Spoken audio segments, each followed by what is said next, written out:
Magandang araw po sa inyo, Sir Blair. At sa lahat po ng palaging sumusubaybay sa inyong YouTube channel. Ipinadala ko po ang kwentong ito dahil gusto ko ring magbahagi ng isang karanasang sa tingin ko ay may maidudulot na aral tulad ng mga natutunan ko mula sa lahat ng kababalaghang pinagdaanan ko. Alam kong may magdududa, may magtataas ng kilay, at may hindi maniniwala. Pero totoong nangyari ito sa akin at matagal naming itong iningatan ng tatay ko. Ipinakita ng mga pangyayaring ito na sa totoong buhay may mga taong ganid, mapanghusga at ayaw makinig kapag ang nagsasalita ay mababa sa tingin nila. Pero kahit ganon, gusto ko pa rin itong ibahagi. Umaasa akong may mapupulot kayong aral. Ako po si Joshua. At ito ang aking kwento. Kakagising ko lang ng umagang yon nang may marinig akong nagbabangayan sa sala namin. Narinig ko ang boses ng auntie at uncle ko na nakikipagtalo kay tatay. Hindi ko masyadong maintindihan nung una kung ano ang pinagtatalunan nila.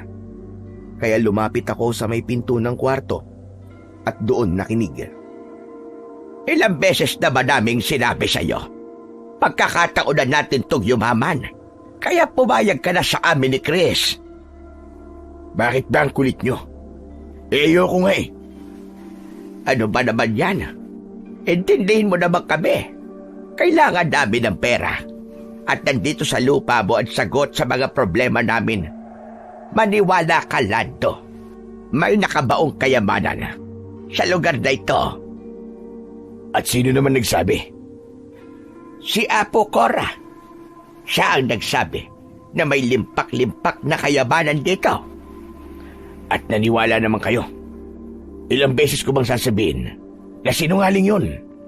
Walang kayamanan dito. Hindi sinungaling yung tao, kuya.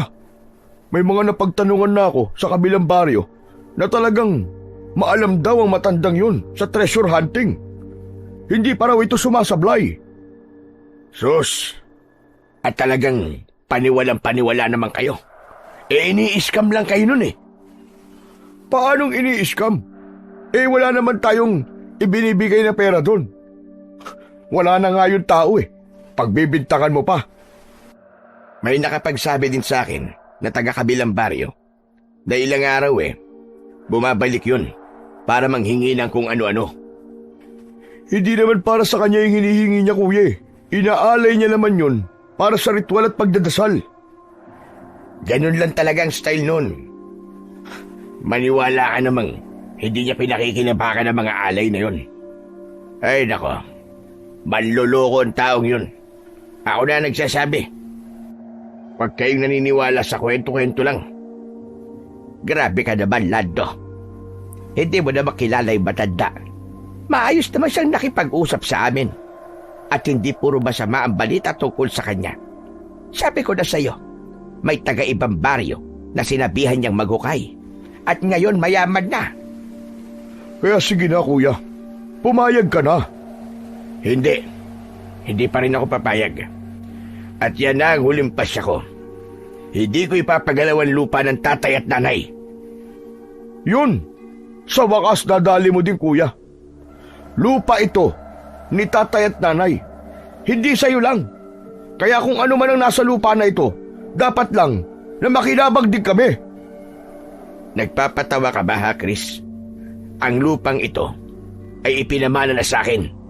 Oo, ipinamana sa ito ng mga magulang natin. Pero yung nakabaon dito, dapat hati tayo. Walang-wala na ba talaga kayong pera, ha? At pati tong kakapiranggot na lupa ko, ay gusto niyong sirain? Hindi naman namin sisirain eh. Huhukayin lang para makuha yung kayamanan. Hindi lang perang pinag-uusapan natin dito, kuya. Kundi magandang kinabukasan para sa ating lahat, para sa ating pamilya. At talagang nagbilang ka na ng sisiw kagad. Hoy, makinig ka, Chris, ha? walang kayamanan dito. Kung merong baon ng kayamanan dito, edi sana, matagal na yung alam, nilala na yung tatay. Mabihira ka. Wala pa na ba doon si Apo Kore? Ano bang malay nila sa kayamanan? Si Apo Kora, hindi siya isang karaniwan tao. Isa siya katutubo na may espesyal na kakayahan. May kapangyarihan siya. Kaya may mga bagay na nakikita siya na hindi kayang makita ng mga ordinaryong tao. Kaya nga itong si Kuya, ang hirap kausap Ako pa talaga ngayon ang mahirap kausap Iniingatan ko lang itong lupa. Lalo na, at sa akin inabili nito. Sus, wag ka na nga. Siguro, kaya ayaw mong ipagalaw tong lupa kasi gusto mo suluhin yung kayamanan. Ano sinabi mo, Chris? Wala akong planong ganyan, Ang sinasabi ko lang, ay ako ang tagapag-ingat at ako may pananagutan kung masisira ang lupa. Apaka-OA mo talaga. Wala namang masisira Ang sabi ng albularyo, mababaw lang daw yun. Kaya parang awa mo na kuya, pumayag ka na. Sige na naman. Subukan lang natin, kahit isang beses. Kung wala tayong mahukay, edi, tabunan na lang natin ulit yung hukay. Ganun lang kasimple yun. Manahimik ka. Sinabi lang hindi ako papayag kahit na ano pang sabihin nyo. Mabuti pa umalis na kayo. Tapos na ang usapang ito. Hindi kami aalis hanggat hindi ka papayag.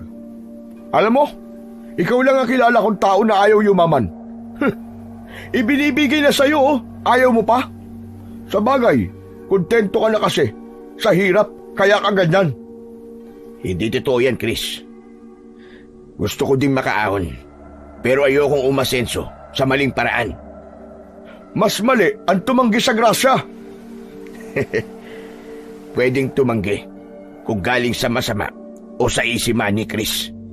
Hindi masarap gastahin ang perang hindi mo pinagpaguran. Baliw! Baliw ka na! Ano sabi mo? Sinong tinawag mong baliw ako? Sino pa ba? Ikaw lang naman talaga. Bawiin mo sinabi mo, Chris. Huwag mo akong ginaganyan. Bakit? Inaano ba kita? Nagsasabi lang naman ako ng totoo Umayos ka. Huwag mo akong pakitaan ng masamang ugali. Dahil baka hindi ako makapagtimpi sa'yo. Baliw! Baliw ka! Sobra ka na. Wala kang modo. Mas matanda ako sa'yo Dapat mo akong respetuhin bilang kuya mo. At bakit naman kita re-respetuhin, Ber?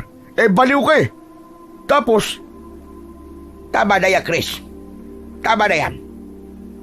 Hindi ate. Matagal ko na kinikim-kim to Oras na para sabihin ko sa kanya lahat ng sama ng loob ko. Hindi, tama na.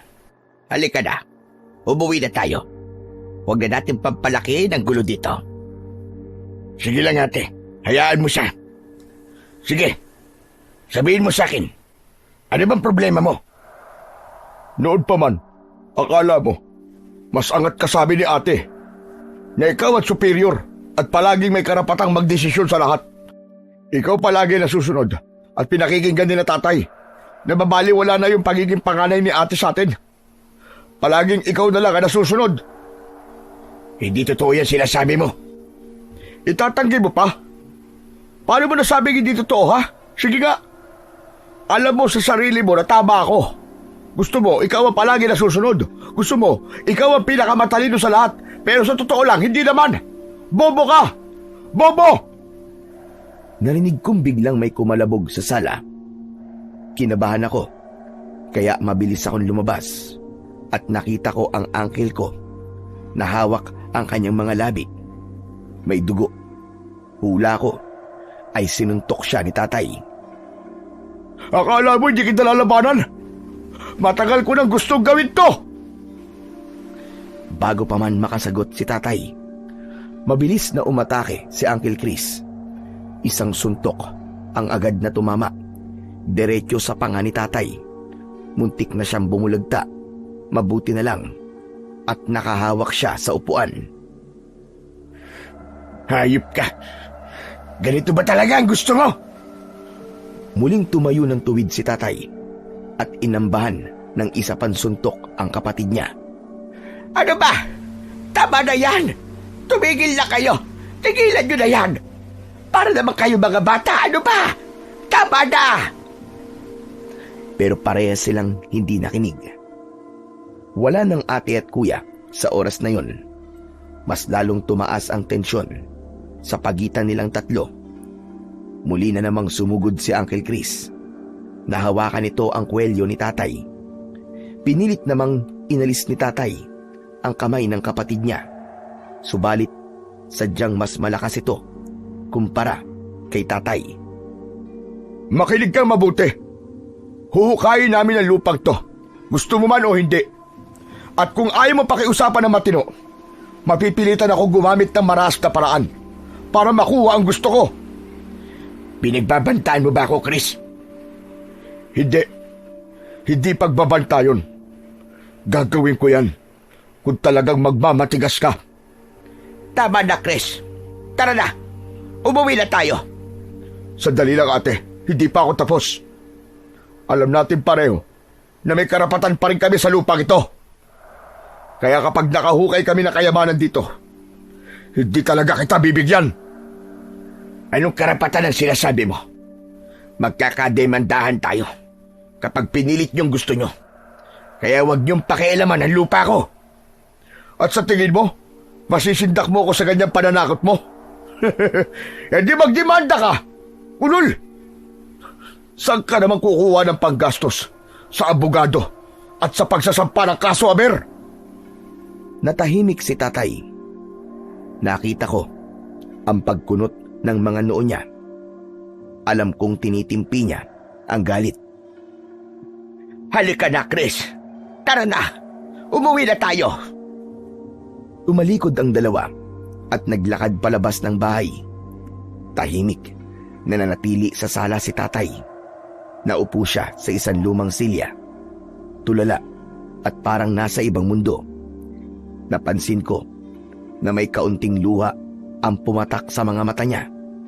Tapos ay narinig ko ang mabigat na paghinga niya habang nakahawak sa kanyang panga. Nagdesisyon akong lapitan siya. Tay, ayos lang po ba kayo? Oo, anak. Ayos lang ako. Gusto niyo po ba ng tubig? Ikukuha po kita, tay. Wag na, anak. Salamat na lang. Ayos lang talaga ako. Wala kang dapat na ipag-alala. Tay, bakit niyo po hinayaang saktan kanya? Natahimik si tatay at di niya nasagot ang aking tanong. Sa sandaling yon ay wala akong nagawa kundi ang titigan siya. Malungkot ang mukha niya at tila kay lalim ng iniisip. Pero sa totoo lang, ako man ay naguguluhan kung bakit ayaw niyang subukan na ipahukay yung sinasabing kayamanan sa lupa namin. Pero ang lote na yon ay totoo din namang ipinamana na sa kanya. Kaya hindi ko siya mapipilit kung sakaling hindi na magbabago pa ang pasya niya. Ayos lang naman. Maski saktan niya ako. Yung pisikal na sakit, mga ilang oras mawawala rin yun. Yung mga sugat gagaling. Pero alam mo ba, kung ano ang pinakamasakit sa lahat ng to? Yung wala silang respeto sa pag-aari ko. Pero tay, bakit niyo po sila kinukontra? Sa palagay ko naman po may punto sila eh. Paano nga po kung may kayamanan po dito? Kahit pa may kayamanan dito, Joshua, hindi ako papayag na ukahin nila ang lupa ko. Alam mo, matagal na silang ganyan. Suga pa sa pera. Yung mga mana nilang mga lupa, ayun, ibinenta nila at nilustay lang sa sugal at luho. Saka walang pakialam sa akin yung dalawa na yun. Kapag pinagbigyan ko sila, aalis lang yung mga yun. Kaya may makuha o wala. Naku, maniwala ka sa akin, Joshua. Sa bagay, tayo nga naman po ang kawawa tay kapag ganun sila. Tsak na masisira itong bahay natin kapag hinukay ang lupa. Yun na nga eh. Dito sa mismong sala natin, yung sinasabi nila na paghuhukayan ng kayamanan. Sino ba naman tao ang papayag sa ganun? Grabe sila tay, no? Pera lang talaga ang mahalaga sa kanila. Sinabi mo pa, na hindi talaga nila inisip kung anong mangyayari sa atin. Pero alam mo, may nararamdaman talaga ako sa bahay na to eh. Ano po yun? Para bang may bantay. Kaya nga ayaw kong galawin. Bantay? Ano pong klaseng bantay? Basta anak, mahirap ipaliwanag eh. Hindi ko muna ididetalye. Hindi pa sa ngayon. Kayo po ang bahala, tay. Kung ayaw niyo pa pong ikwento eh. Pero tay, meron po akong itatanong. Ano yun anak? Kapatid niyo po ba talaga sila? Para kasing malayo po ang ugali nila sa inyo eh. Dahan-dahang umangat ang tingin ni tatay sa akin. Napansin ko ang bahagya niyang paglunok. Ano bang klaseng tanong yan anak? Tumayo siya bigla na para bang ayaw niya nang ituloy ang aming usapan. Naglakad siya papuntang kusina at kinuha ang anumang mahawakan sa mesa. Halika na nga, kumain na tayo. Alam kong iniiwasan niya ang tanong ko. Pero hindi na ako nagsalita pa. Sumunod na lang ako. Tahimik kaming kumain. Paminsan-minsan ay napapasulyap ako sa kanya. Malungkot ang kanyang mga mata at hindi mapakali. Sa ganong pagkakataon talaga, naaawa ako sa kanya. Nahihiling ko minsan na sana, balang araw, ibigay na rin ang swerte sa amin para hindi na siya nalulungkot. Samantala, pagkatapos ng aming agahan, nagpaalam na siya sa akin. Aalis na ako, Joshua anak. Ikaw na ang bahala dito ha. Kailangan maaga sa pili. Sayang naman kung masingitan na naman ako ng mga loko-lokong tricycle driver. Ako na ang bibili ng lutong ulam mamaya para sa tanghalian. Sige po tay. Ako na lang po magsasaing. Ingat po kayo ha. Salamat anak. Kinuha na niya ang tsinelas niya at isinuot. Pinanood ko siyang palabas. Ilang sandali pa ay narinig ko ang pag-andar ng tricycle niya. Pero habang papalayo ang sasakyan niya, napansin ko si tatay. Wala siyang ulo. Hindi ko na siya matawag at mapabalik. Tuluyan na siyang nawala sa kanto. Gayunpaman, hinayaan ko na lang ang nangyari. Kinuha ko ang walis at sinimulan ang paglilinis ng bakuran. Ganito ang takbo ng umaga ko. Tuwing umaalis ang tatay ko. Si tatay lang ang nagtatrabaho at ako ay sa bahay lang. Isa kong PWD. Pilay ang kaliwa kong binti at pilantod akong maglakad. Si tatay ang naghahanap buhay sa amin. Gawa ng hindi naman ako matanggap-tanggap sa trabahong ina-applyan ko. Sinubukan kong mag-apply maraming beses na pero walang tumatanggap sa akin dahil nga sa aking kapansanan. Huling apply ko ay sa pinakamayamang pamilya dito sa baryo. Hindi ako natanggap ni hindi ko nga nakausap yung may-ari dahil sa katiwala pa lang nausgahan na ako. Tinignan lang ako nito mula ulo hanggang paa at saka pinagtawanan. Tapos sinabi na hindi ako tanggap. Nakakalungkot na may mga ganong klase ng tao na hindi ko pa man naipapakita kung paano ako magtrabaho. Tumanggi na sila kagad. Kaya naman, sabi ni tatay, hayaan ko na raw. Manatili na lamang ako sa bahay. Sinunod ko siya pero hindi ako natatahimik kapag nakaupo lang at walang ginagawa. Kaya naman sa bakuran, nagtanim ako ng mga halamang namumulaklak at mga halamang gamot. Mga gulay naman sa likod ng aming bahay. Tahimik ang naging maghapon. Subalit nang magsasaing na sana ako para sa hapunan, biglang dumating si Uncle Chris. Bumungad itong hingal, pawisan at halatang kabado. Joshua, ang tatay mo na aksidente. Isinugod sa ospital. Ano? Paano po na aksidente? Maingat po na driver si tatay ah. Imposible yun. Anong imposible? Posible yun. Aksidente nga, di ba? Oo nga, pero... Huwag ka na magpero-pero dyan. Magbihis ka na at punta na natin ang tatay mo. Sumabay ka na sa akin, bilisan mo! Mabilis akong nagbihis. Paglabas ko, naglakad ako papunta sa motor niya at sumakay. Pagdating namin sa ospital, tinuro ng nurse ang kwarto. Nang buksan namin ang pinto, nakita namin si tatay. Gising, madungis at maraming benda sa katawan. Madami din siyang mga sugat. Tay! Tay, ano pong nangyari? Konting disgrasya lang ito, anak. Konti? Konti pa ba sa inyo yung mga bukol at sugat na nasa katawan nyo? Huwag ka nang mag-alala. Ayos lang ako, anak. Mabuti naman po at ayos lang kayo. Tay, bakit po ba kayo bumangga? Ano po nangyari? Ano kasi? Parang nawalan ng preno. Pagdating ko sa pababang kalsada, ayaw nang kumapit. Yun, nagdire-diretso ako at bumangga sa sinusundan kong sasakyan. Wala eh. Hindi ko na nakontrol eh. Pero tay, bakit po nagkaganon? Di ba palagi niyo naman pong chinecheck yun? Paano hindi niyo po nakita na may sira pala? Nagmamadali ako kasi kaninang umaga. Kaya hindi ko na naharap. Ayos pa naman yung takbo nito hanggang nung tanghali. Nagkaaberya na lang nung hapon. Baka naman doon na talaga bumigay nung hapon na. Hindi na ako nasagot ni tatay.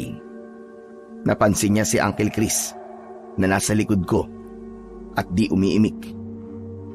Oh Chris, nandito ka pala. Hindi kagad kita napansin. Oo kuya. Nung nalaman ko na na-aksidente ka, sinundo ko na kagad tong anak mo para mapuntahan kita dito.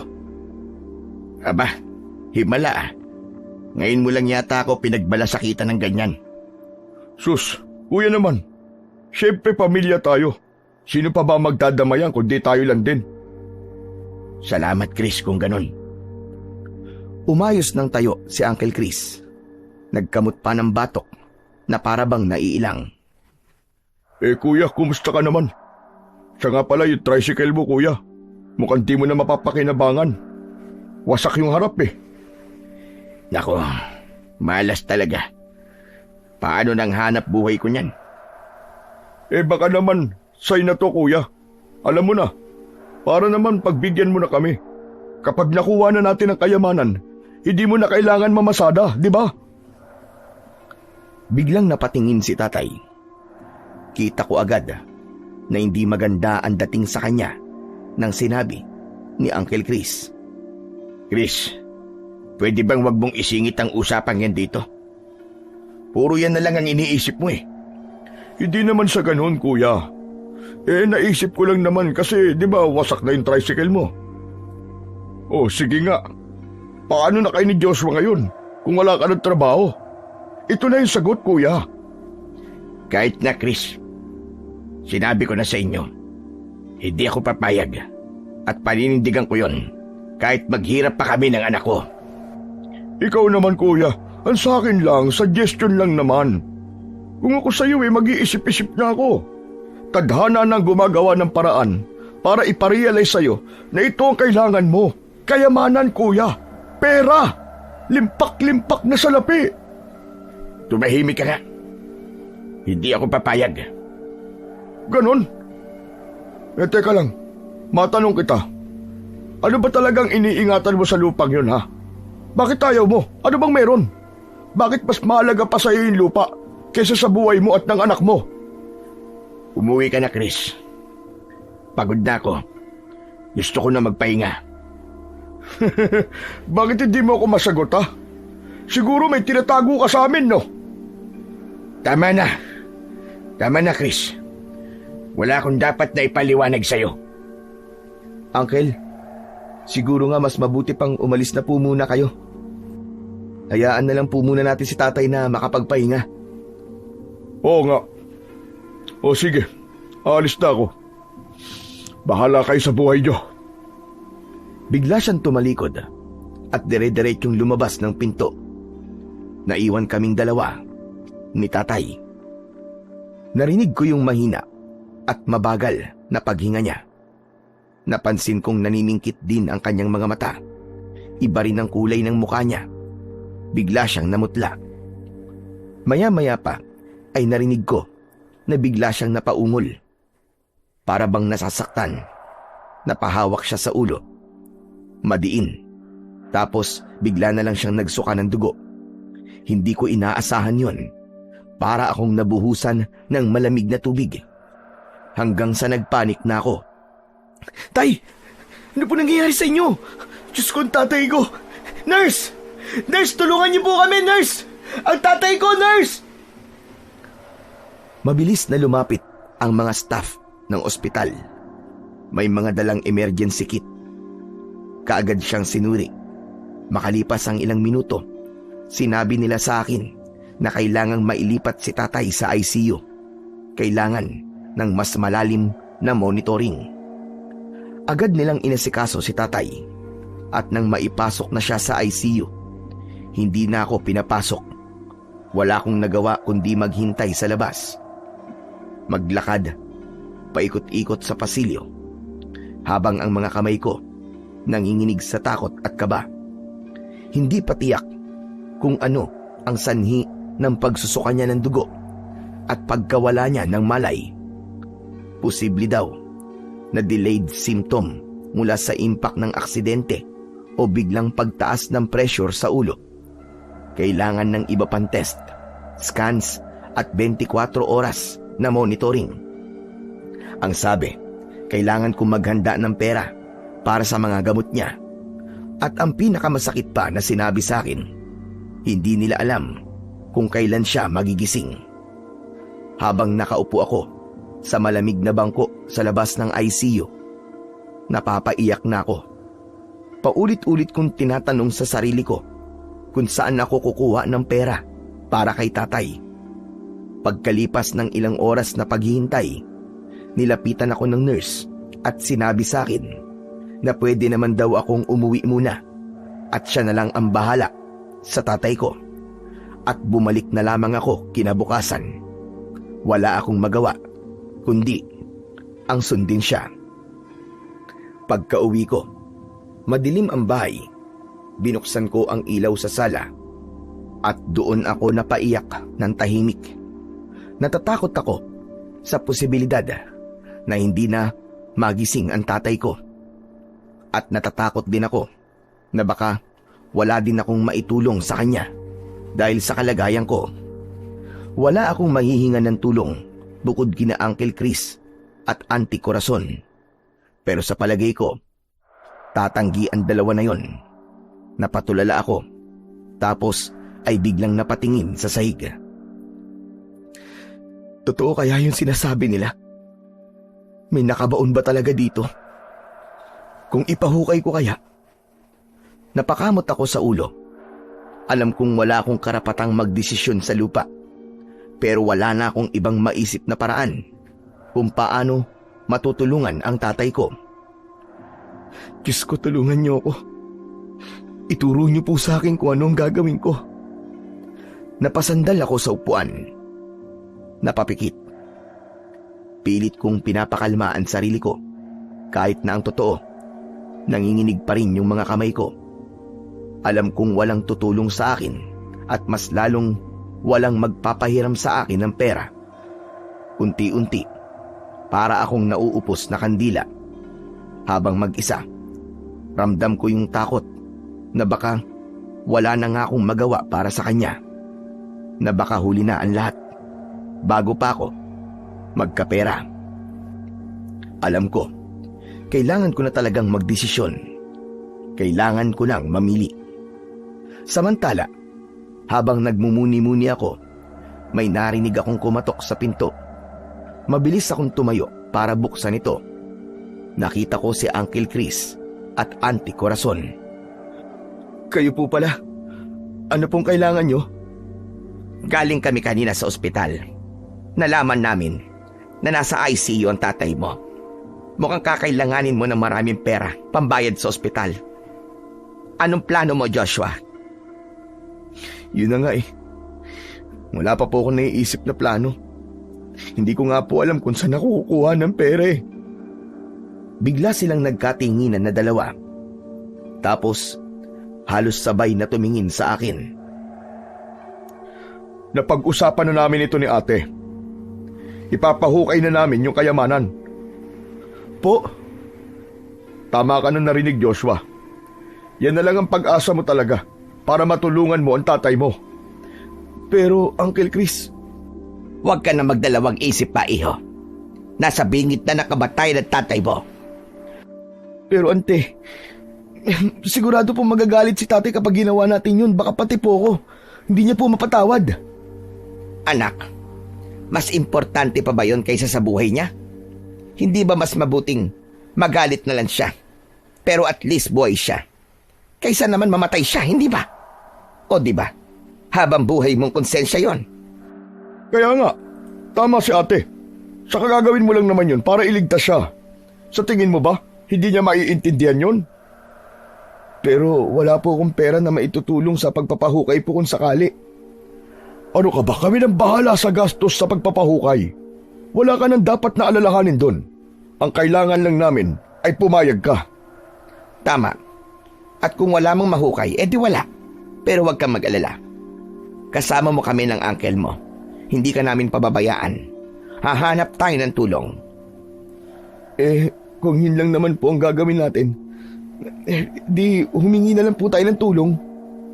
Anak, matatagal lang pa yun. Maraming proseso. Sa kabuhay ang pinag-uusapan natin dito.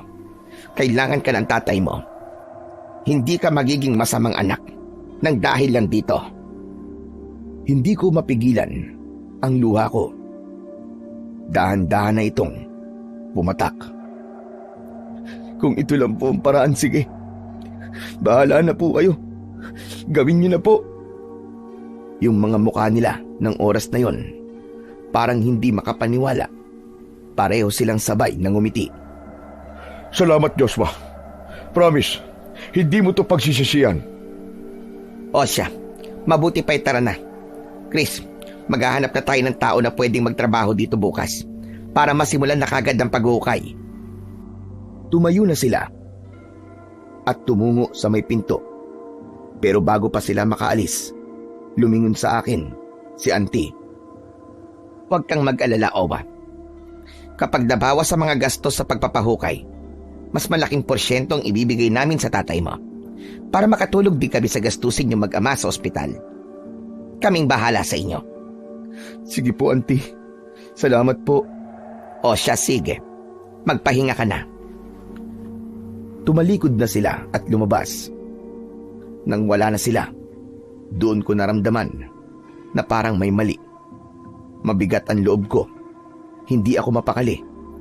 Pero ang nasabi ko ay nasabi ko na at alam kong hindi ko na mababawi yon. Isa na lang ang hiling ko sa pagkakataon na yon. Sana maging maayos ang lahat. Maya-maya pa, bigla na akong inantok. Pumasok na ako sa kwarto ko at natulog. Kinabukasan, maaga pa lang ay naramdaman kong nag-vibrate ang cellphone ko. Pagtingin ko, galing ito sa ospital. Bigla akong napangiti nang mabasa ang mensahe ng nurse na may magandang balita tungkol sa tatay ko. May malay na daw siya at nakakausap na. Isang himalayon, sabi ko. Kaya naman agad akong naghanda. Naligo, nagbihis para maaga akong makadalaw at makita ang tatay ko. Ilang sandali pa, palabas na sana ako nang may marinig akong sasakyan na huminto sa harap ng bahay. Binuksan ko ang pintuan at nakita ko sina Uncle Chris at Auntie Corazon na may kasama silang dalawang lalaki na may hawak ng pala at pangbungkal. Oh Diyos, ba't ang aga mo naman yatang nakagayak? Pupunta ka ba ng ospital? Opo, Uncle. May text po kasi ako na-receive. Ang sabi po, gising na daw po si tatay. Pupuntahan ko lang po siya saglit. Aba, ganun ba? O sige, mag-iingat ka. Salamat po. Pero Uncle, baka po pwedeng makiusap na huwag niyo po munang ituloy ngayong araw ang paghuhukay. Kakausapin ko po muna si tatay. Ano? Abay, hindi pwede, Joshua. Nandito na yung mga maghuhukay, oh. Sayang naman yung araw nila kung di matutuloy ang trabaho. Kaya nga, at saka pumayag ka na kagabi, di ba? Ngayong araw lang naman po, Uncle eh. Importante po na makausap ko muna si tatay. Basta, ako na pong bahala na magkumbinsi po sa kanya. Tumahimik silang pareho. Kita ko sa mukha nilang hindi nila nagustuhan ang sinabi ko. Napabuntong hininga na lang si Auntie Corazon. Tapos napakamot naman sa ulo si Uncle Chris. Hay nako, sige na ka. Pero kumbinsihin mo mabuti ang tatay mo, ha? Kasi, kakahiya naman sa mga kasama namin. Naabala na sila. Opo, pasensya na po talaga kayo. Nagpaalam na ako sa kanila ng maayos. Naglakad hanggang sa makarating ako sa kalsada. Sakto namang may tricycle na padaan. Doon na ako sumakay para magpahatid sa ospital sa bayan. Pagdating ko sa ospital, diretso na ako sa nurse station. Pinayagan akong pumasok sa ICU. Anak, Tay, kumusta na po ang pakiramdam nyo?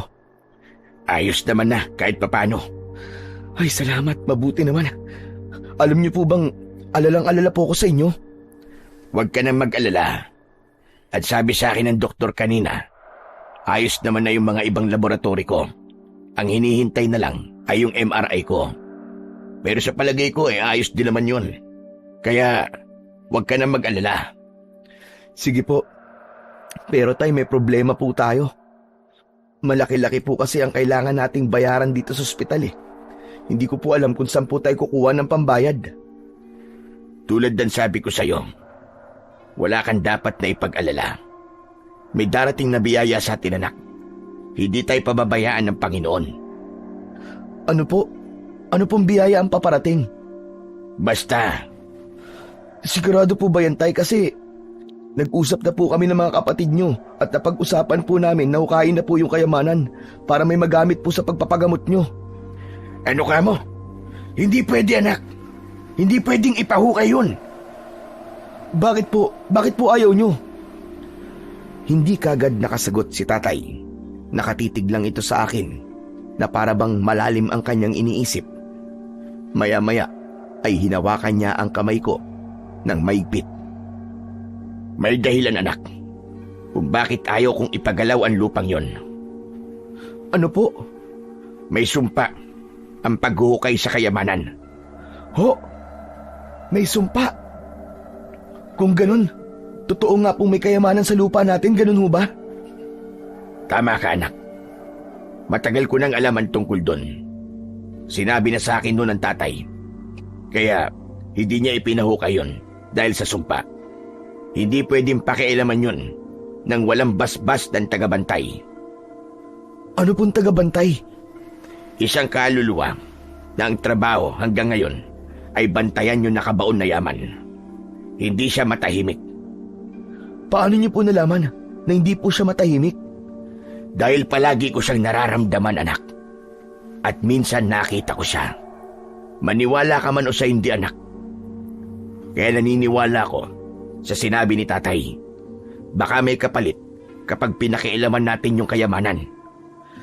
Pero bakit ngayon niyo lang po ito sinasabi sa akin?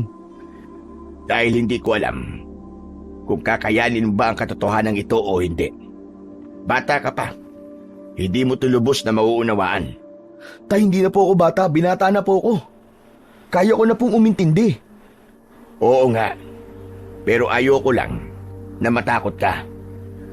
Ganun ho ba? Pero hindi naman po ako matatakot eh.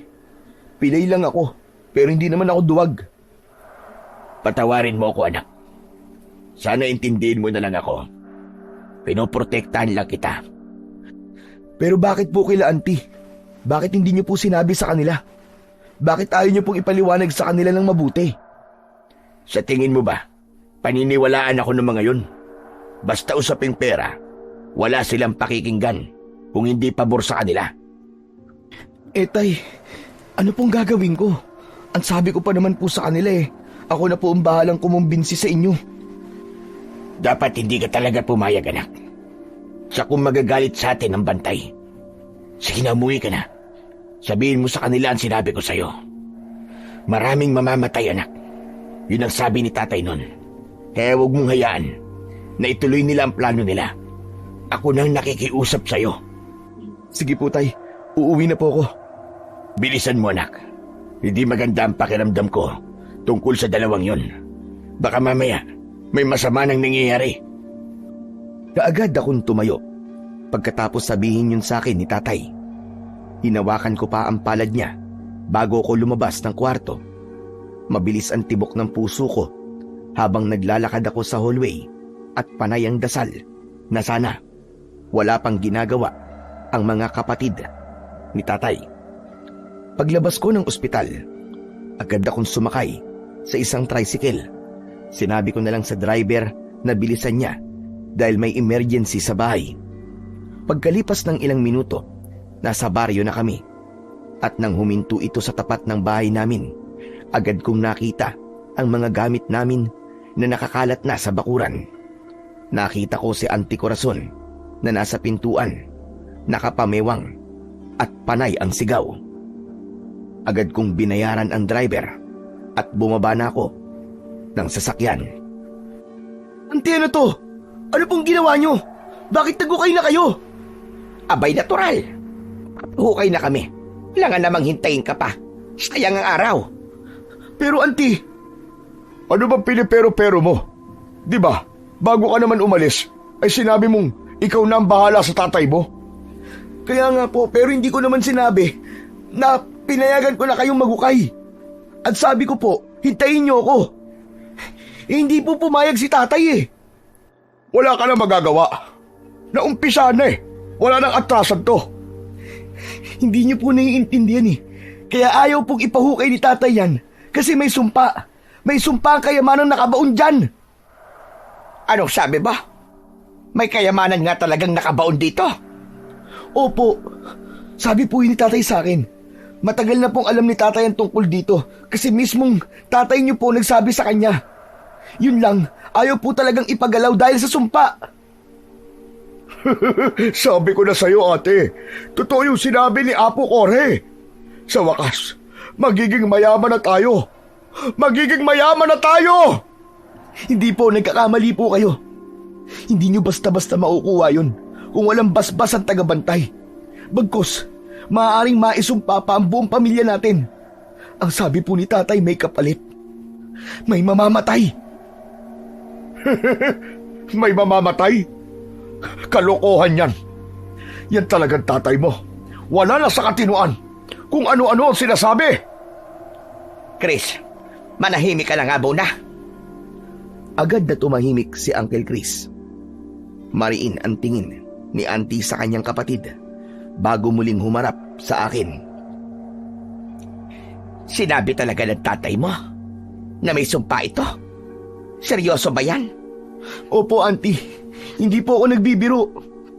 Sorry ha, pero hindi ako naniniwala sa mga ganyang kwento. Pero yung sinabi mo na may kayamanan dito, yon, naniniwala ako doon. Auntie, maniwala kayo sa akin, please. Itigil niyo na po to. Tama na. Huwag niyo na pong ituloy. Hinawakan ko siya sa braso, pero iwinaksi niya ang mga kamay ko at saka matalim na tumingin sa akin. Pwede ba lumayo ka at huwag kang makialam dito?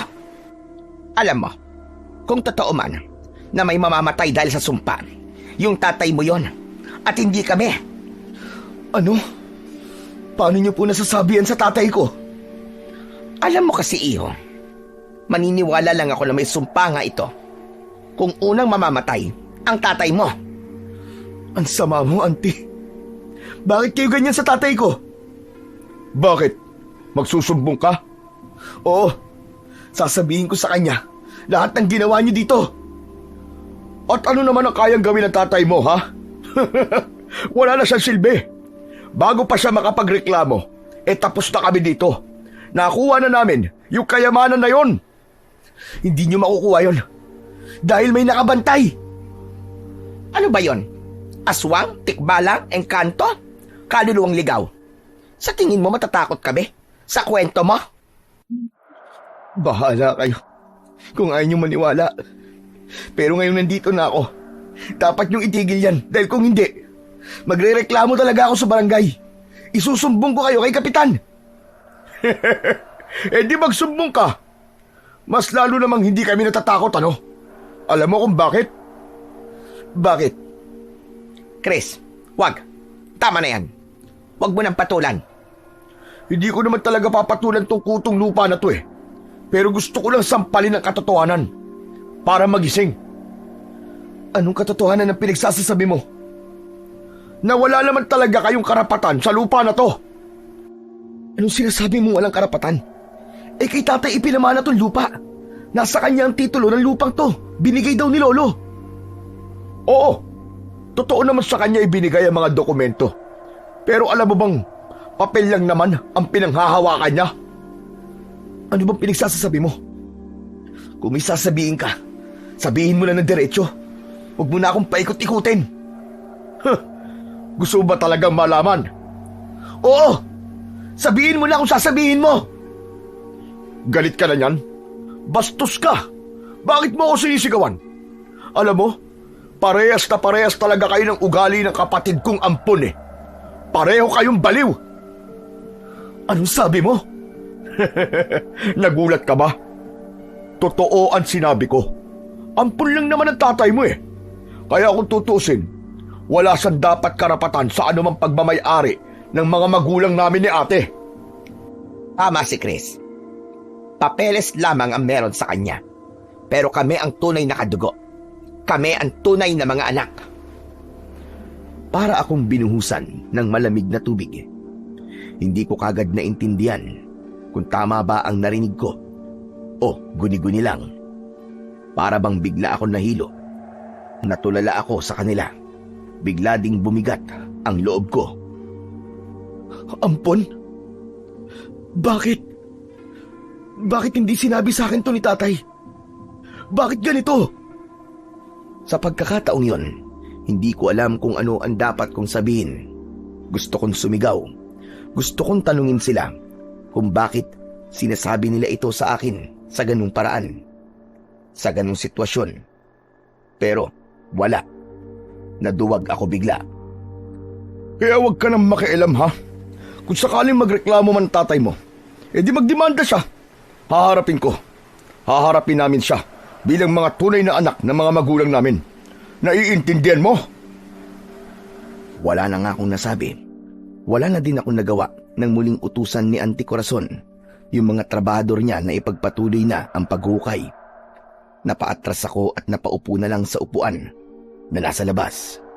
Tapos ay natulala doon. Ilang minuto ang lumipas.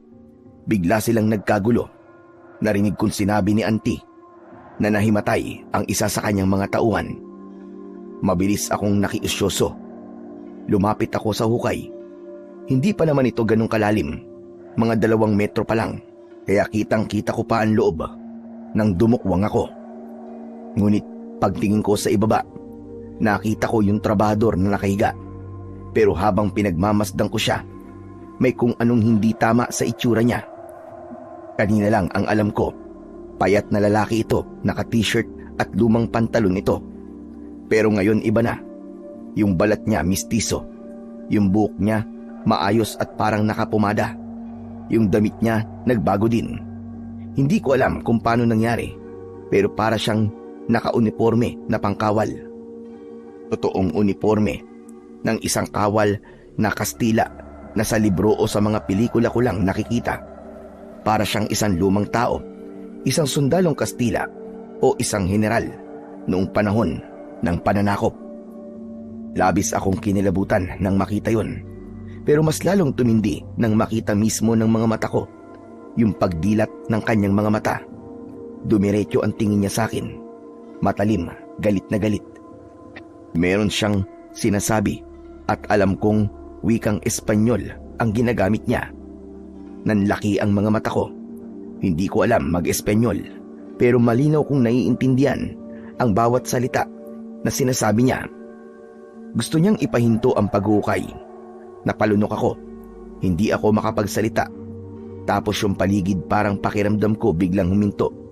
Tapos ay nagpatuloy siya, ni hindi inalis ang tingin sa akin. Kung hindi ko raw siya susundin, iisa-isahin niyang papatayin ang mga kapamilya ko. Auntie, parang awa niyo na. Itigil niyo na to. Nagbabanta na yung bantay. Huwag daw tayo magukay dito. Papatayin niya tayo. Papatayin niya tayong lahat. Pagkasabi ko nito, yung trabahador biglang bumalik sa dati nitong itsura. Tapos may biglang humila sa braso ko. Inilayo niya ako doon. Pwede ba tumahimik ka? Hindi, Uncle. Hindi mo ako naiintindihan eh. Nakita ko mismo yung bantay sumanib doon sa lalaki. Sinabi niya sa akin, itigil niyo na daw ang pag-uukay. Tumigil ka na, Joshua! Nagsasabi po ako ng totoo. Paniwalaan niyo ako. Nakita ko talaga siya. Wala akong pakialam sa mga pinagsasasabi mo. Manahimik ka na lang kung ayaw mo masaktan. Habang kinakastigo ako ni Uncle Chris, nakita kong umahon na sa hukay yung dalawang trabahador at narinig kong nagpapaalam sila kay Auntie. Ang sabi nila, hindi na muna nila ipagpapatuloy ang paghukay dahil nahihilo ang kasama niya at masama ang pakiramdam. Wala silang nagawa. Pinayagan nila ang dalawa. Pagkaalis ng mga ito, napatingin ang dalawa sa akin. Nakaangat ang kilay ni Auntie. Sayang naman. Konti na lang eh. Wala kayong dapat na panghinayangan, Auntie. Buhay ang kapalit ng yamang makukuha nyo. Ayaw niyang ibigay. Ayaw niyang ibigay sa inyo yung binabantayan niya.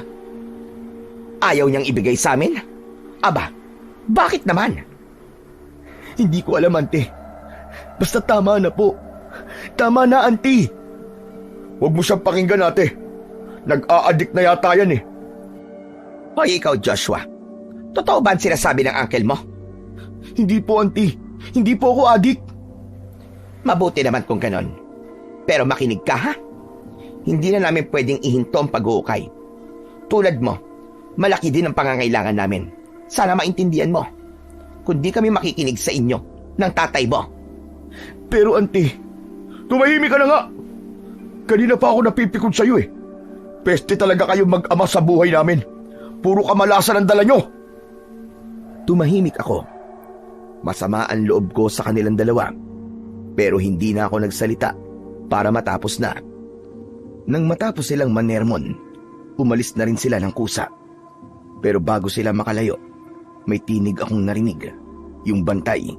Ang sabi niya, kung itutuloy kinabukasan, mas malala pa ang mangyayari. Samantala, nang dumilim na, ay pumasok na ako ng bahay. Dahil malamig at mamog, naisipan kong silipin kung posible bang tulugan ang aking kwarto. Pagpasok ko, nakita kong sira ang pintuan ng silid, pero ayos lang kasi yung hukay ay nasa ilalim lang naman.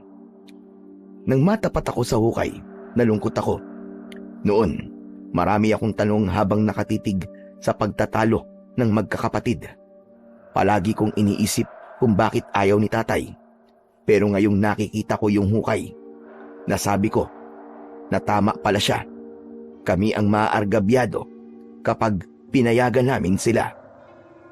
Tumayo ako sandali sa tapat ng hukay at doon nanalangin na sana makinig ang auntie at uncle ko sa babala, na sana ay hindi na sila lamunin ng kasakiman. Makalipas ang ilang sandali, pumasok na din ako sa aking silid. Pero hindi pa man nagtatagal, may bigla akong narinig na umiiyak. Bumangon ako at tinignan ko kung sino ito. Natanaw ko yung sa may sala. Nakita ko yung kaluluwa ng Kastila na nakadukwang sa hukay, umiiyak at parang nanghihingi ng awa. Hindi ako makagalaw, ni hindi makapagsalita. Pero ilang sandali, mukhang naramdaman ng kaluluwang yun ang tingin ko. Lumingon ito sa akin, saka siya biglang nawala.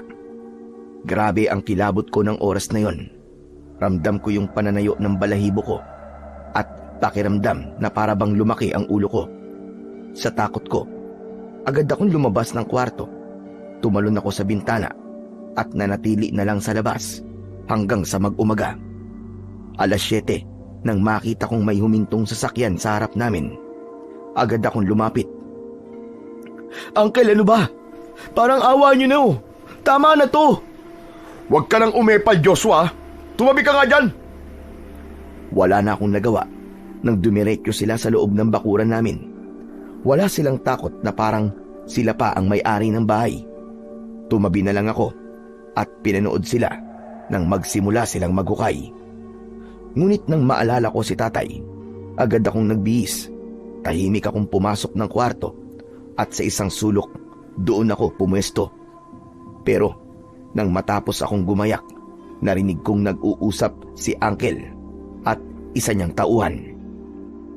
Alam niyo bang marami na talaga akong isinakripisyo para sa kayamanan nandyan? Kaya nga, never akong papayag. Nakahadlang ang mag-amang yun sa paghuhukay dito. Buti nga't gumana yung plano ko. Nasaktan at bigyan ng leksyon yung peke kong kapatid eh. May inutusan akong tao para sirain yung preno ng tricycle niya. Sayang nga eh, hindi pa natuluyan. Narinig kong sabay-sabay pa silang nagtawanan na akala mo'y hindi krimen ang kanilang ginawa. Masamang damo din yung Lando na yun eh. Hindi mamatay-matay. Pagkarinig ko nun, agad akong lumabas sa kwarto at sinugod si Uncle Chris. Hindi ako natakot kahit mahina ako o kahit may kapansanan ako. Gusto kong ipagtanggol si tatay laban sa kasamaan ng kanyang kapatid. Walang hiya ka! Ikaw pala may kagagawan nung kay tatay! Nasuntok ko siya nang hindi ko inaasahan. Tinamaan siya sa panga at napaurong. Nadulas siya sa gilid ng hukay at tuluyang nahulog dahil nawalan ng balanse. Hindi siya kagad nakapagsalita. Ako naman, humihingal at nanginginig sa galit. Ang sama mo, hayop ka! Wala kang konsensya! Tama ba na pagtangkaan mo patayin ang sarili mong kapatid? Manahimik ka! Hindi ko kapatid ang tatay mo! Kahit na! Pinalaki kayo bilang magkapatid. Tapos ganyan lang gagawin mo! Wala kang pakialam kung anong gusto kong gawin. Hindi kita kaano-ano! Ganon. Sige, halika dito. Total, di ba? Hindi mo ako kinikilalang pamangkin. Umakyat ka dito. Magsuntukan na lang tayong dalawa. Ayos ah. Akala mo kung sino ka na. Ano ba pinagmamalaki mo ha? Yung paa mong pilay? Dahil sa insulto, lalo akong nagalit. Hinintay ko siyang makaahon. Pag-akyat niya, muli ko sana siyang susugurin. Pero humarang ang mga tauhan niya. Lahat sila tumatawa na para bang nanunuya pa. Ano? Ano ka ngayon ha? Wala ka. Duwag ka. Talagang gagamit ka pa ng tao para saktan ako. Patabihin mo tong dalawa na to at tayo magsuntukan. At sino ka para utusan ako ha? Gagawin ko kung anong gusto ko. Sige, bugbugin nyo yan. Agad na sinunggaman ako ng dalawa at sinuntok sa sikmura. Tapos bigla nilang hinawakan ang dalawang kamay ko. Tinadyakan nila ang binti ko, ang tagiliran ko, hanggang sa halos hindi na ako makatayo. Huwag mo akong susubukan, Joshua. Baka lalo akong magalit sa'yo. Walang iya ka talaga. Wala kang konsensya. Wala ka rin kwenta. Tulad ng tatay mo. Binitiwan ako ng dalawa niyang tauhan. Tapos parang patay mali siya silang bumalik sa hinuhukay nilang kayamanan. Napaupo na lang ako sa lupa at napatitig sa kanila. Maya-maya pa ay tumunog ang telepono ni Uncle Chris. Nang sagutin niya ito, nakita kong kumunot ang kanyang noo. Ano? Bakit? Ano nangyari sa asawa mo, ate? May takot at pag-aalala sa boses ni Uncle Chris. Hindi maaari, hindi pwede mamatay si Bayaw. Marami pa kaming napag-usapan ng mga plano kapag nakuha na natin ang kayamanan dito. Ano ba kasing nangyari? Napamulagat ako nang marinig ang masamang balita na yon. Agad na kumilos si Uncle. Tinawag niya ang mga tauhan nila at agad na umalis. Nang ako na lang ang naroon, kumuha ako ng pala, saka pumasok sa loob ng bahay. Unti-unti kong sinubukan na tabunan ang butas. Sinabi ko na sa inyo eh. May kapalit ang pag-uukay na to, ayaw niyong maniwala eh. Diyos ko, huwag sana magtuloy-tuloy ang sumpa na to. Nagmamakaawa po ako sa inyo. Huwag niyo pong pahintulutan. Nagpatuloy ako sa pagtatabo ng lupa hanggang sa maisip ko si tatay. Itinigil ko ang aking ginagawa, saka mabilis na lumabas at sumakay ng tricycle. Sa ospital, sinabi sa akin ng mabait na nurse na nasa recovery room na ulit ang tatay ko. Nagtanong pa ako kung bakit hindi na lang sa ward. At hindi ko kaya yung bayad sa pribadong kwarto. Pero umiling lang yung nurse at sinabing wala akong dapat na alalahanin. Sa loob ng kwarto, nadatnan ko si tatay na nakahiga at nakapikit ang mga mata. Nang maramdaman niyang may pumasok sa pinto, dumilat siya. Nabigla siya sa kanyang nakita. Pero hindi siya nagtanong. Tahimik lang siyang nakatingin sa akin. Napansin ko rin na namamaga ang mga mata niya.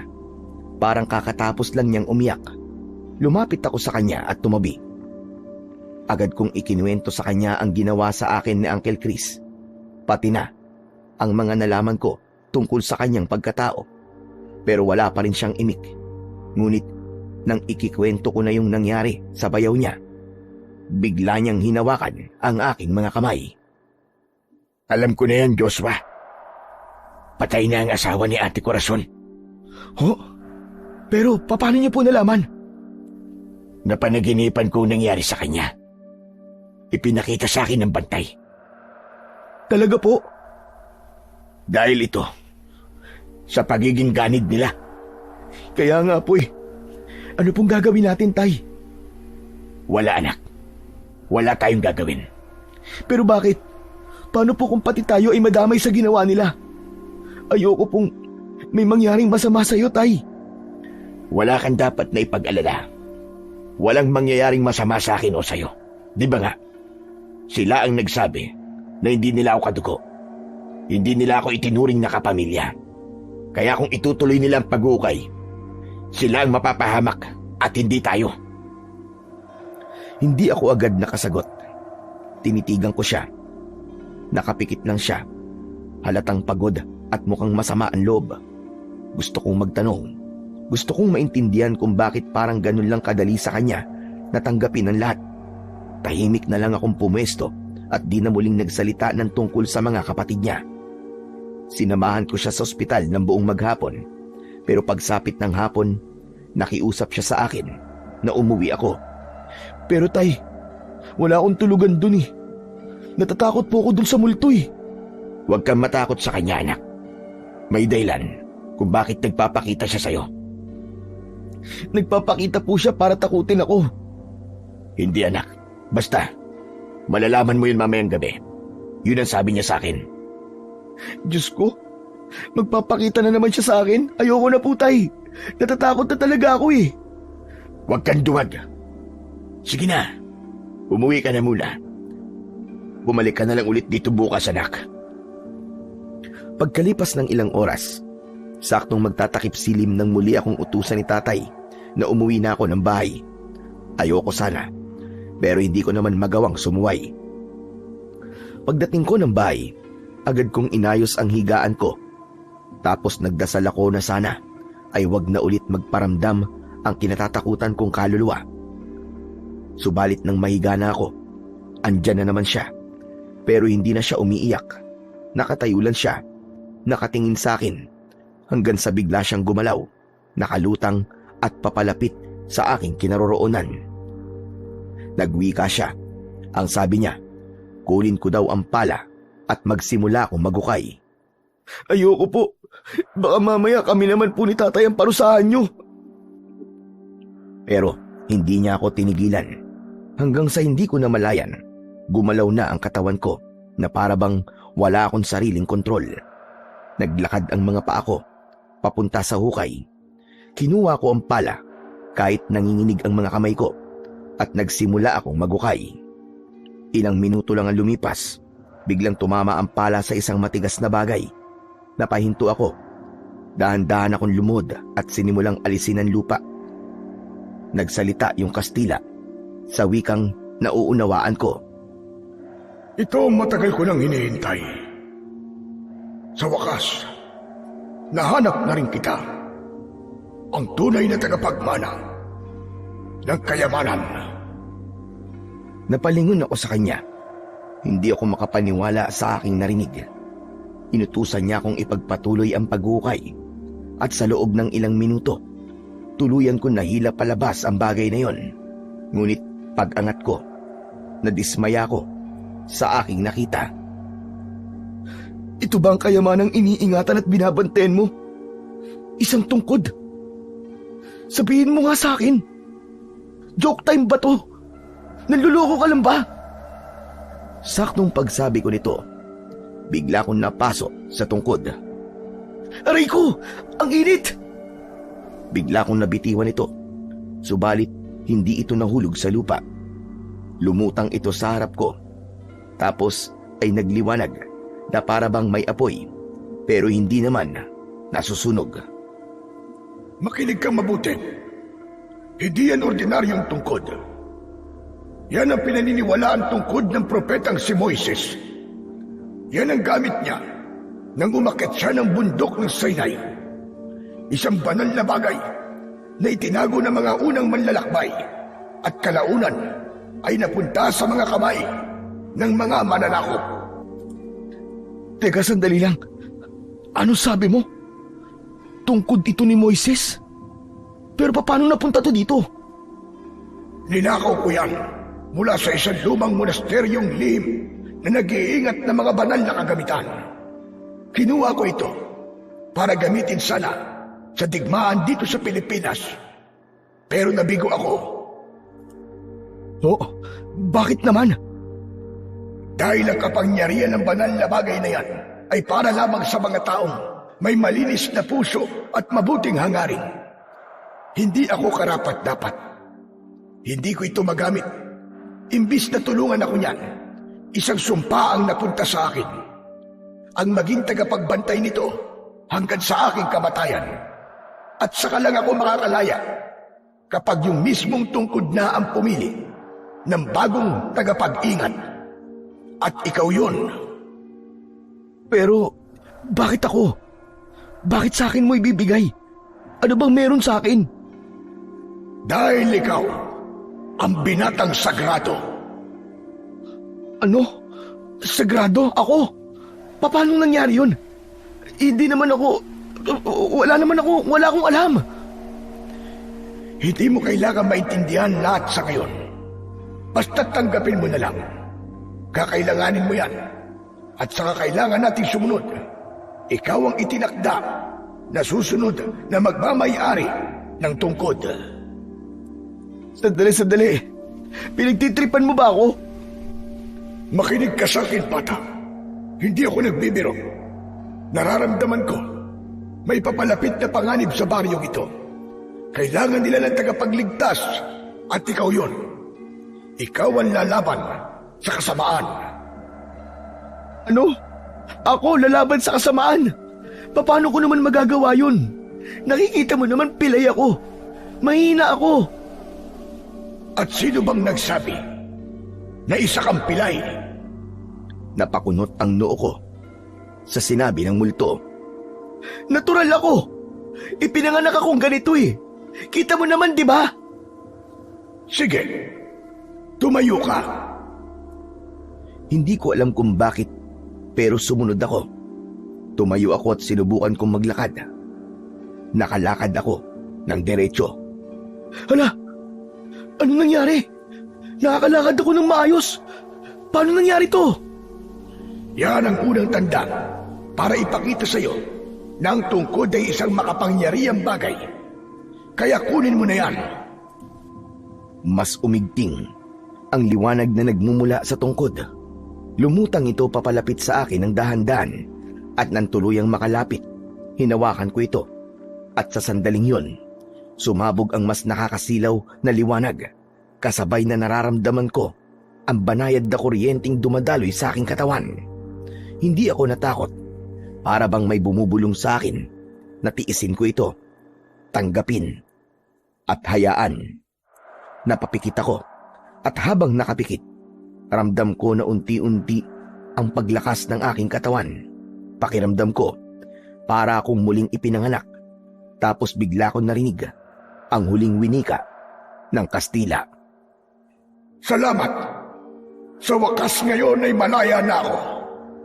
Salamat sa iyo, sagradong binata.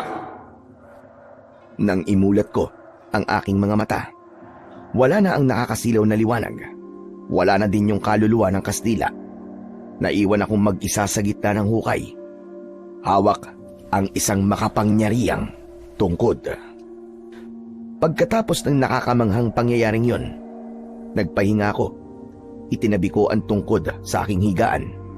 Pumikit ako. Hindi ko alam kung dapat ba akong matakot, matuwa o malungkot. Pero isang bagay lang ang malinaw. Hindi na magiging pareho ang buhay ko simula ng gabing yon. Kinabukasan, maaga akong pumunta sa ospital. Nang makarating ako, agad na ibinalita ng nurse na bigyan na ng discharge papers ang tatay ko. Ang sabi nila, isang himala daw yung nangyari sa kanya. Halos hindi sila makapaniwala sa mabilis na paggaling niya sa loob lamang ng ilang araw. Samantala, sinabi sa akin kagad ng mabait na nurse na asikasuhin ko na ang mga papeles sa social worker para mabawasan ang bayarin sa ospital. Natuwa ako ng labis dahil itinuro niya sa akin ang lahat ng dapat kong gawin.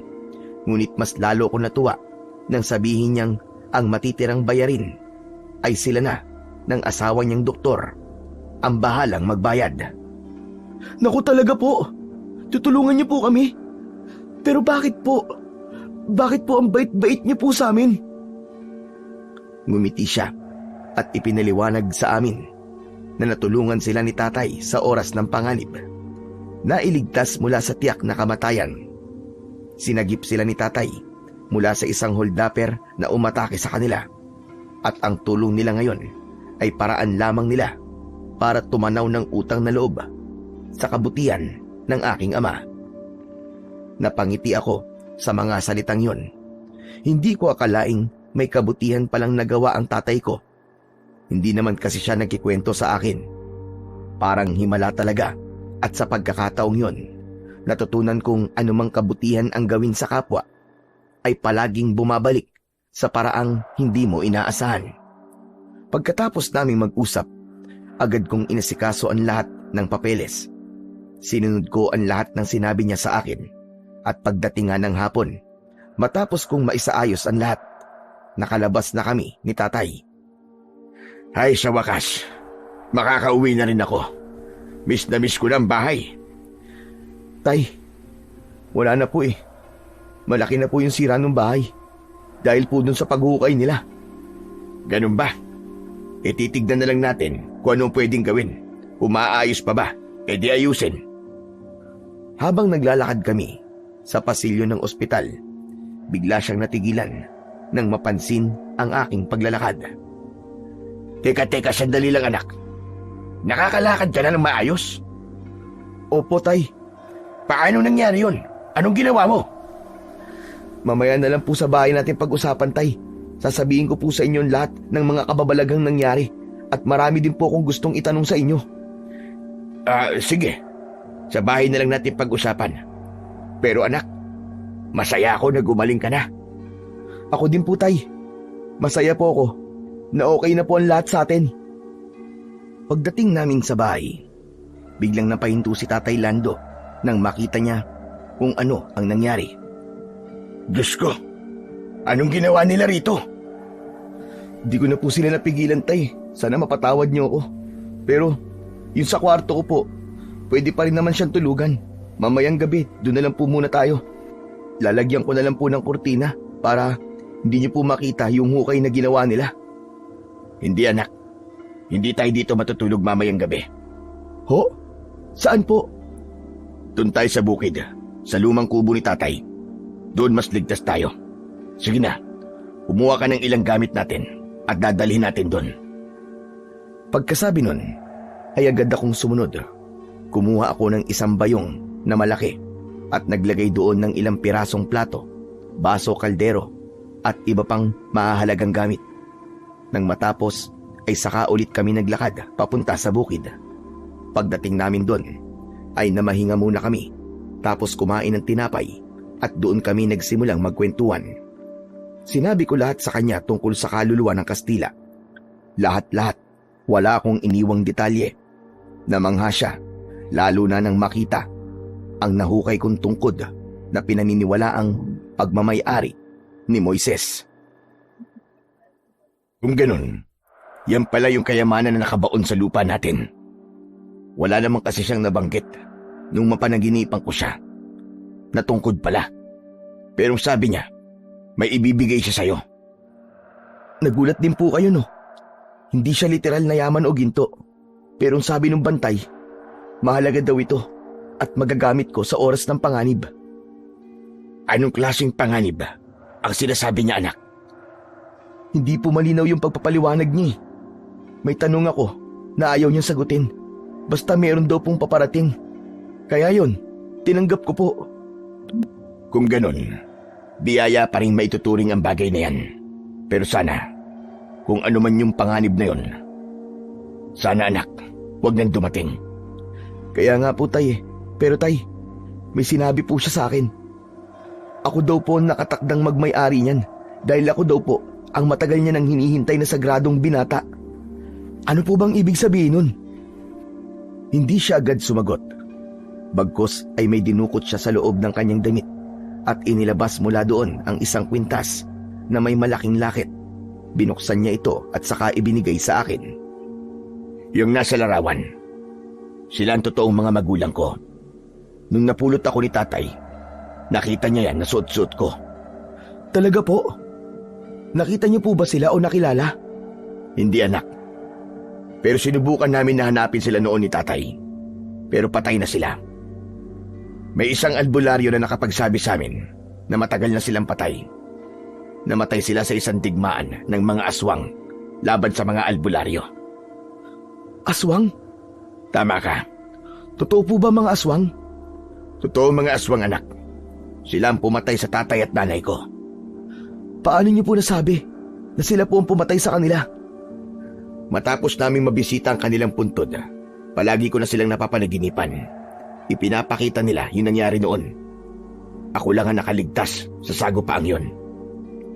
Nakakatakot naman po yung nangyari. Pero tay, hindi mo pa sinasagot yung tanong ko eh. Bakit ako tinawag na sagradong binata ng kaluluwa? Ano pong kinalaman nun kina lolo at lola? Saka, ano pong kinalaman nung digmaan sa akin? Ang lahi natin, anak, ay may basbas. Ibig sabihin, may kakayahan tayong tumanggap at gumamit ng mga banal na bagay kung kinakailangan. Kaya ka tinawag na sagrado. Hindi dahil espesyal ka lang, kundi dahil dala mo ang dugo ng 2 taong may tungkuling espiritual. Hinawakan niya ang balikat ko. Tila sinisigurong naiintindihan ko lahat ng kanyang mga sinasabi. Hindi ko sinabi sa'yo dahil gusto kong palakihin ka bilang isang normal na bata. Ako man ay tumalikod sa tungkulin ng ating lahi. Madalas magpakita sa panaginip sina tatay at nanay noon para kumbinsihin akong maging albularyo din katulad nila. Pero magiging kapalit noon, maaari akong mahanap ng mga nakalaban nila na pumapatay sa ating lahi. Pero ngayon, mukhang hindi na natin maiiwasan ang tadhana. May nakatakda talagang nilalang na haharap sa mga aswang na yon. At ikaw yun, anak. Bigla akong natulala. Hindi ako handa sa katotohanan yon. Ngunit kung ako talaga ang nakatakda upang pumaslang at maging kasangkapan upang makamit ang katarungan sa pagkamatay ng aming mga ninuno, malugod kong tinatanggap ang tungkuling yon. Muli kong ibinalik ang lakit kay tatay, pero nang kunin niya ito, ay agad niyang isinuot sa akin. Bakit, tay? At sabi nila sa akin, kapag daw handa ka na, ipamana ko sa iyo ang kwintas na yan. Kaya sa iyo na yan, alagaan mo. Huwag mong hahayaan na masira. Opo, tay. Iingatan ko po ito. Pangako po.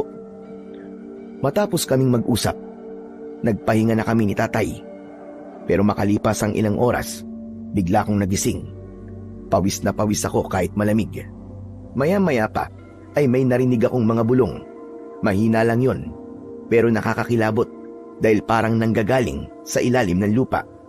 Hindi ko maintindihan nung una, pero nang tumagal, naunawaan ko na rin. Ang sinasabi ng mga bulong, may paparating na kamatayan. Matapos yun, ay umalingasaw ang nakakasulasok na amoy. Pinaghalong amoy ng asupre at nabubulok na laman. Halos masuka ako at maubo nang malanghap ko yun. Bigla kong napalingon kay tatay, ngunit mahimbing ang kanyang tulog. Hindi ko na siya inistorbo. Agad akong tumayo at binuksan ang bintana. Bigla kong napatingin sa itaas.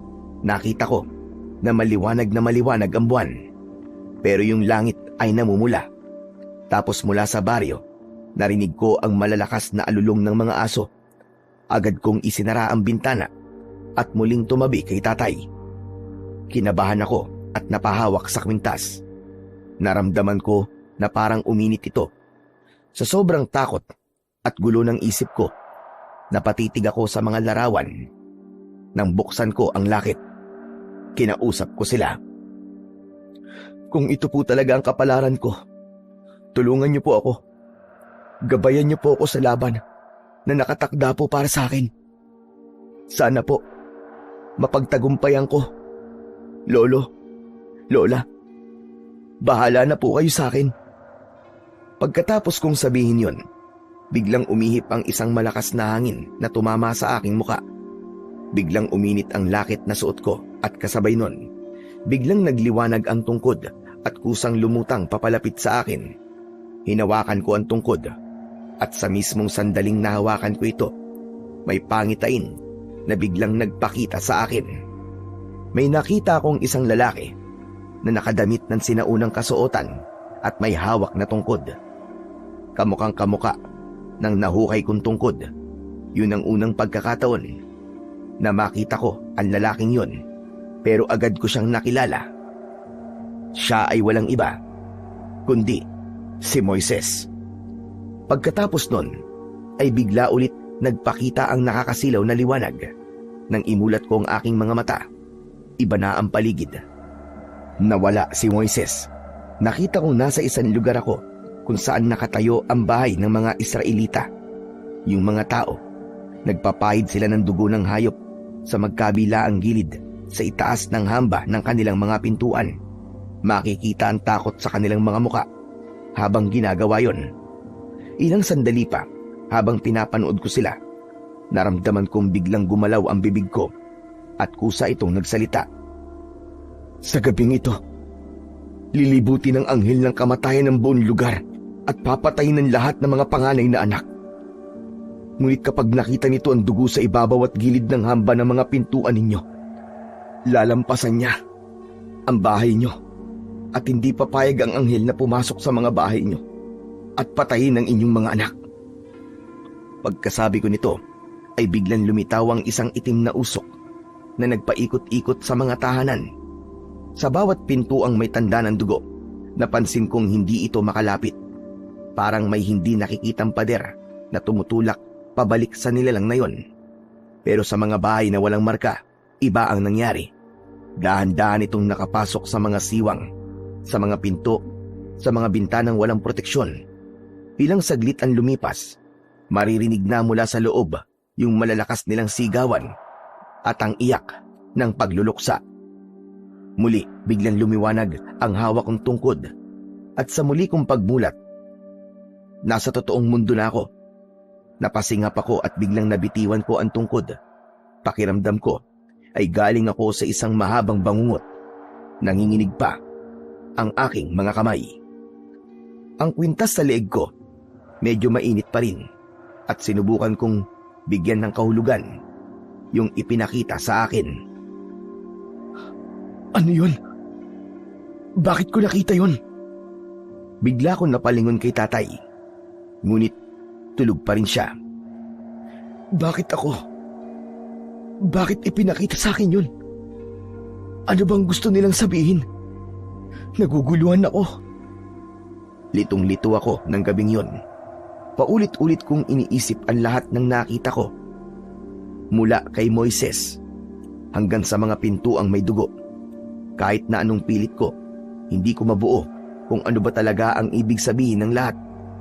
Habang iniisip ko Mas lalo akong nalilito hanggang sa hindi ko na namalayan na inabot na ako ng umaga.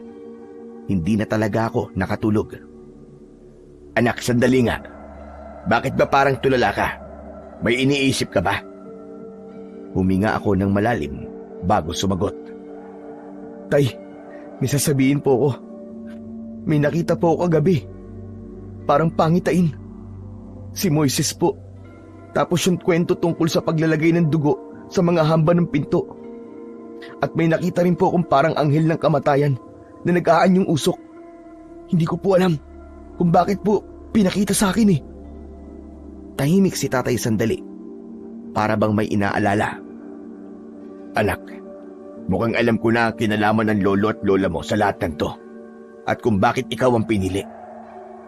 Ano tay? Di ba sinabi ko sa'yo na napanaginipan ko yung mga nangyari noon sa kanila? Anak, yung mga aswang na nakalaban nila, hindi sila ordinaryong mga aswang. Sila yung mga nilalang na kayang mag-anyong usok para makapasok sa mga bahay nang hindi napapansin.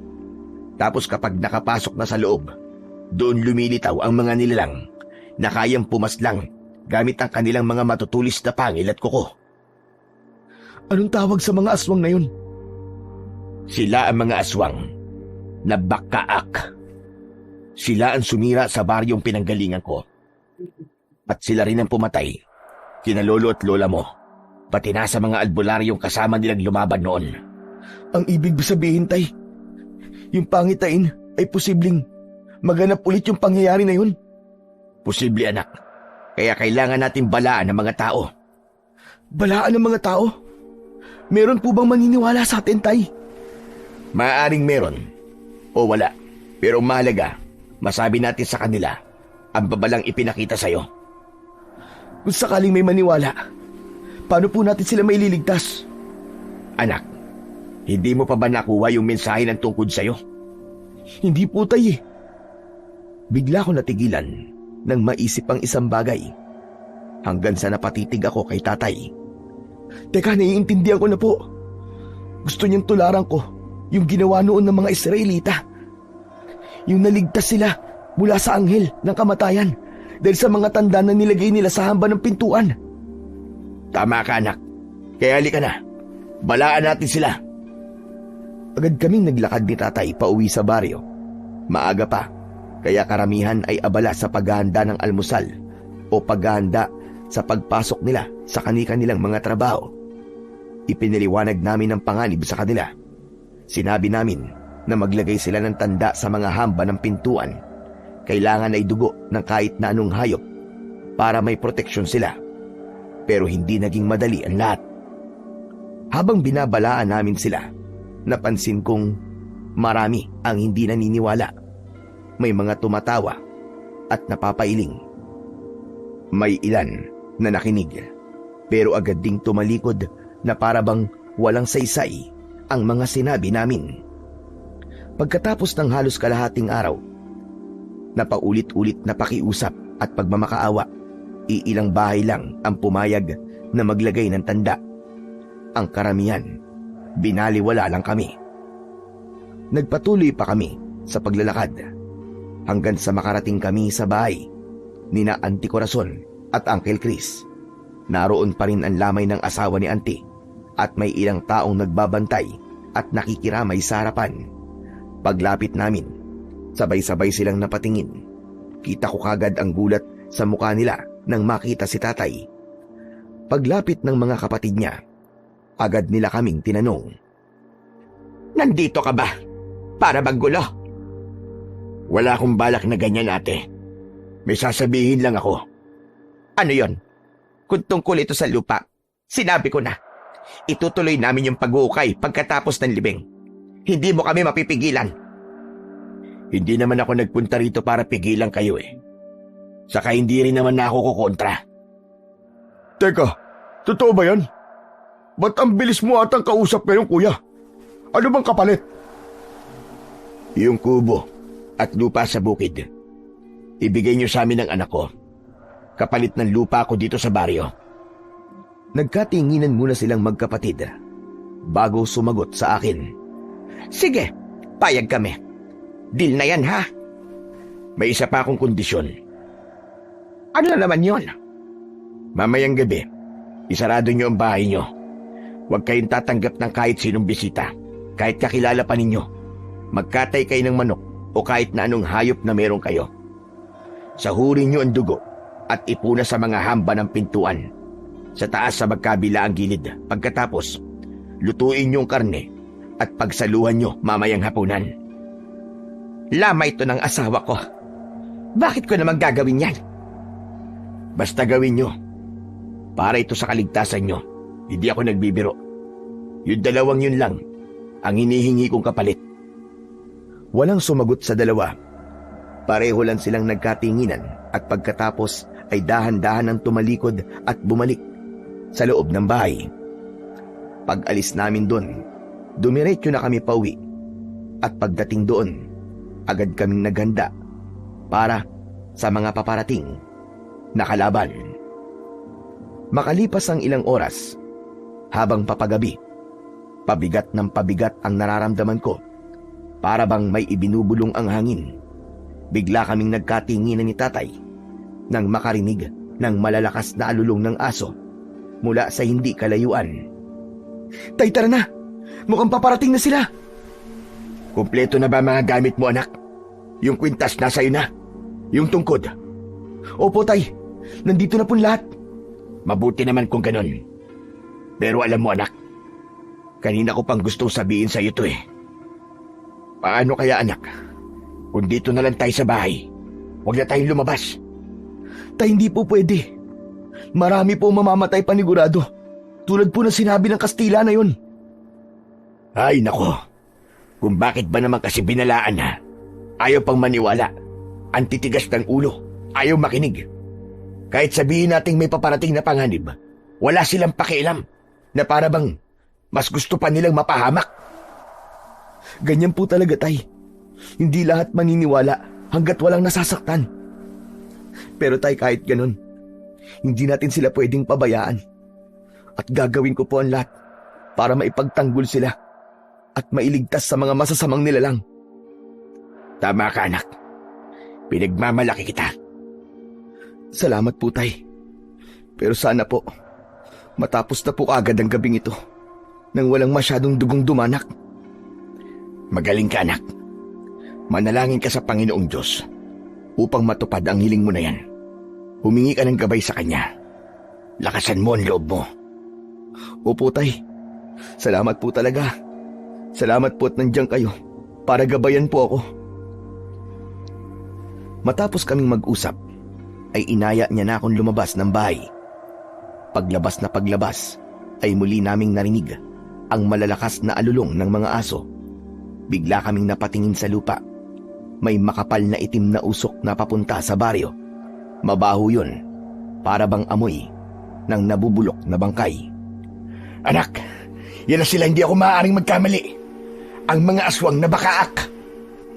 Hindi maaari ito, tay. Yung mga taga-baryo, kailangan po nila tayo. Bilisan po natin. Tumakbo kami ni tatay. At ang liwanag mula sa tungkod ang nagsilbi naming gabay sa dilim. Pakiramdam ko noon ay may humahabol sa aming makapal na usok. At kitang-kita ko kung paano ito dumikit sa mga bahay at puno. Pero hindi kami natabunan nito. Parang itinataboy ng liwanag ng tungkod ang mga anino. Kaya kahit medyo kinakabahan ako, tuloy pa rin kami. Ang ilaw na yon ang nagprotekta sa amin at nagbukas ng daan sa gitna ng nagdidilim na baryo. Ilang sandali ang lumipas, nasa baryo na kami. Yung mga itim na usok, pumapasok sila sa mga siwang ng mga pintuan at pagkatapos nun, maririnig sa mga kabahayan ang malalakas na sigawan at iyak ng pagluluksa. At sa gitna ng lahat ng yon, may isang malaki at makapal na usok ang bigla na lamang humarang sa amin. Pagkatapos, unti-unti itong nabuo. Nakayuko ito. Mahaba ang likod na para bang nakaarko. Ang balat niya ay kulay mapusyaw na kayumanggi, tapos may kung anong maliliit na bitak na may lumalabas na itim na likido.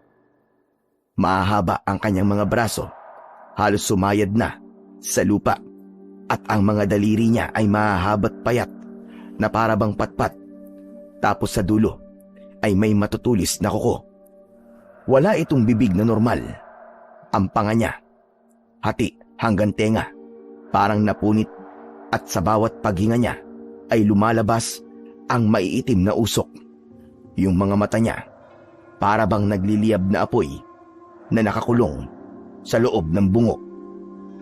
Hindi ako nakagalaw, pero biglang uminit ang tungkod na hawak ko. Joshua, anak, anong gagawin natin? Subukan mo kayang itaas ang tungkod mo. Hindi ko alam kung bakit sinunod ko ang tatay ko. Tapos, may biglang bumabang liwanag mula sa itaas para itong kidlat at tumama sa tungkod ko. Mabilis na kumalat ang puting apoy sa paligid ko. Hindi ito mainit pero mukhang nakakapaso para sa nilalang ng dilim. Ang mga bakaak na nasa paligid ay biglang umurong at umungol na para bang nasasaktan. Ngayon na, Joshua! Gamitin mo na ang kapangyarihan ng tungkod! Sige na, bilisan mo, anak! Pagkatapos sabihin yun, ay natigilan ako. Sa loob ng utak ko, may boses na sumingit. Hindi akin, hindi rin kay tatay. Ang sabi niya, itulos ko sa lupa ang aking sandata. Agad kong itinaas ang tungkod. Tapos ay buong lakas kong itinusok ito sa lupa. At mula sa lugar kung saan nakatulos ito, may lumabas na liwanag. At pagkatapos, lahat ng mga aswang na nadadaanan nito ay natutunaw. Parang mismong lupa ang kumakain sa kanila. Biglang nagwala ang kaninang bakaak na nabuo sa aming harapan. Galit na galit ito, tumalon sa ere at sumugod papunta sa direksyon ko. Ay! Hindi ka niya maaabot, anak! Hawakan mo lang ng maigpit ang tungkod mo! Nang makalapit ito sa amin, biglang nabuo ang isang bilog na liwanag. Paglapit niya sa amin, biglang nagliyab ang balat niya. Umiyak siya nang dahil sa labis na sakit. Muli, may narinig akong tinig sa loob ng aking utak. Itaas ko raw ang tungkod at itapat ito sa aking mga kalaban. Agad ko itong ginawa. Isang malakidlat na liwanag ang biglang lumitaw mula sa tungkod.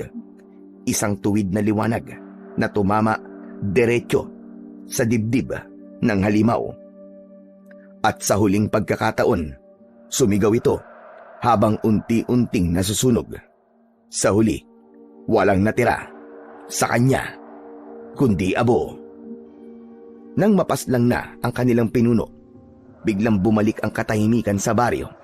Unti-unting lumiwanag ang paligid nang naglaho na ang mga natitirang itim na usok na kanina lang ay bumabalot sa buong lugar. Tay, tapos na. Nagtagumpay tayo. Tama ka, anak. Natalo mo sila. Natalo mo ang kadiliman. Ilang sandali pa, unti-unti nang humina ang liwanag ng tungkod. Samantala, ang pangyayaring yon, marami ang namatay. Kasama na roon sina Anticora na hindi sinunod ang bilin na maglagay ng tanda sa mga pinto at bintana.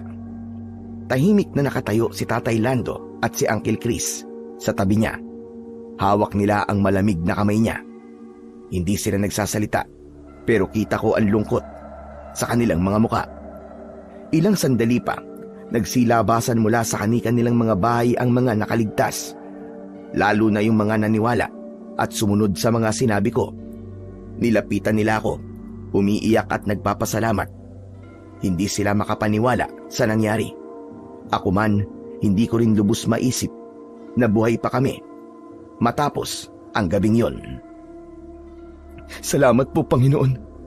Salamat po sa paggabay sa akin. Salamat po sa pagpapaintulot mong magamit ko ang banal na bagay na ito laban sa kasamaan. Matapos kong mabanggit ang dasal, narinig kong nag-usap ang dalawa. Kuya, patawad. Bakit? Ano ang hinihingi mo ng tawad? Hindi kasi namin pinakinggan. Tapos pinagtawanan pa namin kayo. Akala namin nababaliw lang kayong mag-ama eh. Pero totoo pala mga sinasabi ninyo. Kung nakinig lang sana kami ni ate, sana buhay pa siya. Chris, wala kang kasalanan. Hindi kita sisisiin.